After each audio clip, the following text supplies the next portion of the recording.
بسم اللہ الرحمن الرحیم نحمده ونصلي ونسلم على رسوله الكريم اعوذ باللہ من الشیطان الرجیم بسم اللہ الرحمن الرحیم ولا تنازعوا فتفشلوا وتذهب ريحكم واصبروا ان اللہ مع الصابرین وقال تعالی فاتباع بالمعروف واداء الیہ باحسان۔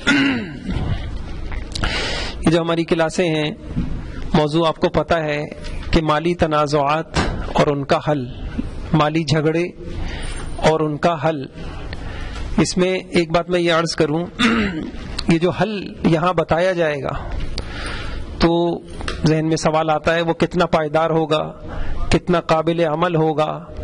کیا صرف کوئی ترغیبی بیان ہے کہ جس میں بتا دیں گے کہ بھی لڑنا جھگڑنا نہیں چاہیے، ایثار کرنا چاہیے اور اپنا حق معاف کر دینا چاہیے، اس کا بڑا ثواب ہے؟ ایسی بات نہیں ہے۔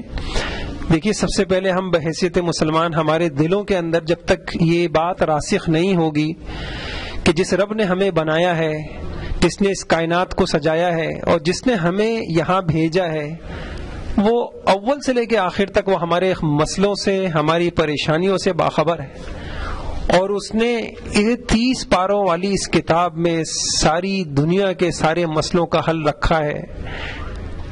اسی وجہ سے آپ دیکھیے جو قرآن کی آیت ہے، ان ھذا القرآن یہدی للتی ہی اقوم، یہ قرآن تمہیں ہر مسئلے میں وہ راہ بتائے گا جس سے بہتر کوئی راہ نہیں ہو سکتی، وہ حل بتائے گا جس سے بہتر کوئی حل نہیں ہو سکتا۔ اور صدیوں تک اسی قرآن اور حدیث اور فقہ، یعنی اس قرآن اور حدیث سے مستنبط مسائل سے امت اپنے مسائل حل کرتی رہی۔ تو انشاءاللہ یہاں جو آپ کو حل بتایا جائے گا، اپنے کسی دعوے پر نہیں، اللہ پاک نے یہ جو بات کہی ہے کہ اس قرآن کے اندر جو حل بتایا جائے گا وہ ہر مشکل کا سب سے جو بہتر حل ہوگا وہ بتایا جاتا ہے، تو انشاءاللہ وہ آپ کے سامنے عرض کیا جائے گا۔ اور دوسری بات یہ ہے کہ دیکھیے، یہ ہمارے ذہنوں میں ہو، دنیا جتنے بھی حل بتائے گی یا عقل سے بتائے گی یا مشاہدے سے بتائے گی یا اپنے تجربوں سے بتائے گی، یاد رکھیے کہ انسانی عقل کی جہاں انتہا ہوتی ہے، وحی کی وہاں سے ابتدا ہوتی ہے۔ انسانی عقل سوچ سوچ کے، یعنی جہاں تک پہنچتی ہے وہاں سے وحی کی ابتدا ہوتی۔ تو یہ جو حل انشاءاللہ آپ کے سامنے آئیں گے وہ وحی کی روشنی کے اندر آئیں گے، اور قرآن و حدیث کی نے جو واضح حل بتائیں پوری امت کو، انشاءاللہ وہ حل آپ کے سامنے آئیں گے۔ وہ میں عرض کیا کرتا ہوں کہ وہ جو اقبال نے کہا تھا نا کہ یورپ میں بہت روشنی ہے، علم و ہنر ہے، حق یہ ہے کہ بے چشم حیواں ہے یہ ظلمات، رعنائی تعمیر میں، رونق میں، صفا میں، گرجوں سے کہیں پڑھ کے ہیں بینکوں کی عمارات، یہ علم، یہ حکمت، یہ تدبر، پیتے ہیں لہو دیتے ہیں تعلیم مساوات۔ میں آپ کو آخری شعر سنانا چاہ رہا تھا، کہا کہ وہ قوم کے فیضان سماوی سے ہو محروم، حد اس کے کمالات کی ہے برق و بخارات۔ جس قوم کے پاس آسمانی وحی نہ ہو اور یا وہ آسمانی وحی کی روشنی کے اندر اپنے مسائل حل کرنا نہ جانتی ہو، تو بس اس قوم کے پاس پھر کیا رہ جاتا ہے؟ تو یہ ہمارے دل دماغ کے اندر ہو کہ انشاءاللہ یہاں جو حل آئیں گے وہ اللہ کے بتائے ہوئے ہیں، وہ اللہ علیم خبیر جو خود کہتا ہے الا یعلم من خلق۔ کیسی بات کرتے ہو؟ جس نے بنایا ہے وہ نہیں جانے گا، جس نے مال دیا، جس نے انسان کو مال کمانے کی صلاحیتیں دیں،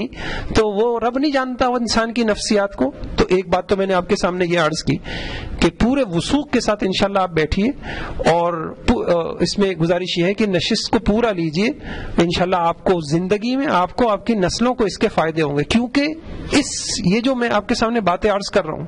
دوسری بات میں آپ سے یہ عرض کروں، یہ کوئی سرسری سا حل نہیں ہے کہ 2-4 آیتیں دیکھیں، کوئی بیان اور واعظ دیکھا اور میں آپ کے سامنے بیٹھ گیا۔ آپ یقین جانیے ہندوستان میں پورے سیمینار ہوئے اس کے اوپر، جب علماء نے دیکھا کہ یہ مالی میراث کے جھگڑے ہوں، فیملی بزنس کے جھگڑے ہوں، کاروباری جھگڑے ہوں، یہ بڑھتے جا رہے ہیں، اور حال یہ ہے انسانوں کا کہ خونی رشتے دار ہوتے ہیں آپس آپس میں بعد میں ایک دوسرے کی شکل دیکھنا گوارا نہیں کرتے. آپ یقین جانیں اس پہ ہندوستان کے اندر سیمینار ہوئے, مقالے لکھے گئے, اس پہ علماء کی ریسرچ ہے, تحقیق ہوئی. تو ہم نے یہ میرے سامنے جب یہ چیز آئی کہ ہم نے اس کو پڑھا, پھر بھی ہمیں تھوڑا سا پیچیدہ لگ رہا تھا. آپ یقین جانیے کہ اس کے اوپر پھر محنت کی, ہم نے کوشش کیا اس کو سہل سے سہل بنائیں. پھر کچھ چیزیں سوال پیدا ہو رہے تھے تو اس پہ باقاعدہ ہم نے بڑے بڑے دارالافتاء میں استفتاء لکھے گئے اور ان کے سامنے ان سوالات کو رکھا, بڑے بڑے مدارس کو. پھر وہاں سے جواب آئے. پھر ہم نے دیکھا کہ اس میں بھی ہمیں کچھ تشفی نہیں ہو پا رہی بعض چیزوں کے اندر, اور تھوڑا سا کچھ ابہام ہو رہا تھا. پھر دوبارہ سوال لکھے گئے. وہ ساری محنتوں کے بعد اور وہ سب کچھ جو جمع ہوا انتہائی سہل اور آسان کر کے آپ کے سامنے انشاءاللہ یہاں رکھ دیا جائے گا. تو یہ میں نے عرض کیا کہ یہ اس کو غنیمت جانیں, انشاءاللہ یہ حل آپ کے سامنے آئیں گے. یہ سالہ سال علماء کی محنت ہے اور اس کی روشنی کے اندر یہ حل ہے, اور پورے وثوق سے کہا جا سکتا ہے کہ انسان انشاءاللہ اس پہ عمل کرے تو اگر جھگڑے نہیں ہوئے تو ان اسباب سے جو بچے گا انشاءاللہ جھگڑے نہیں ہوں گے. اور اگلی نشست کے اندر انشاءاللہ آپ کے سامنے میں یہ عرض کروں گا کہ اگر جھگڑے ہو گئے ہیں تو پھر شریعت ہماری اس وقت کیا رہنمائی. میں نے عرض کیا نا کہ ہر چیز کی رہنمائی ہے. نہیں ہوئے اسباب پہچانو, نقصانات پہچانو, دور رہو. ہو چکے ہیں شریعت پھر بھی ہماری رہنمائی کرتی ہے. تو اس میں انشاءاللہ یہ دیکھیے پہلا جو ہے اس کے اندر یہ ہم 3-4 جہتوں سے انشاءاللہ اس پہ بات کریں گے. پہلی جہت ہے مالی تنازعات, مالی جھگڑے, ان کے دینی نقصانات, ان کے دنیاوی نقصانات. یہ میں بہت تیز انشاءاللہ آپ کے سامنے عرض کروں گا, زیادہ وقت اس پہ نہیں لوں گا. دوسری بات انشاءاللہ یہ آئے گی آپ کے سامنے مالی تنازعات کے اسباب کیا ہیں. یہ جھگڑے آخر کو پیدا کیوں ہوتے ہیں؟ کوئی تو سبب ہوگا, کوئی تو وجہ ہوگی. تو اگر ہم ان وجوہات کو پہچان لیں, ان اسباب کو پہچان لیں تاکہ ہم جھگڑے پیدا ہی نہ ہونے دیں, تو انشاءاللہ دوسرے نمبر پر یہ آئے گی بات. اور تیسرے نمبر پر جیسے میں نے عرض کیا کہ بعض اوقات جی جھگڑے ہو چکے ہیں, ہمیں نہیں تھی اتنی دین کی سمجھ, ہم نے نہیں سیکھا ان چیزوں کو اور ہمارے سامنے نہیں آ پائیں, اب ہماری غلط فہمیوں سے اب تو ہو چکے ہیں, اب کیا کریں. تو تیسرے نمبر پر انشاءاللہ کل کی نشست کے اندر اگر جھگڑے پیدا ہو چکے ہیں تو اب ہم ان جھگڑوں کو کیسے حل کر سکتے ہیں, ان کا کیا حل ہے.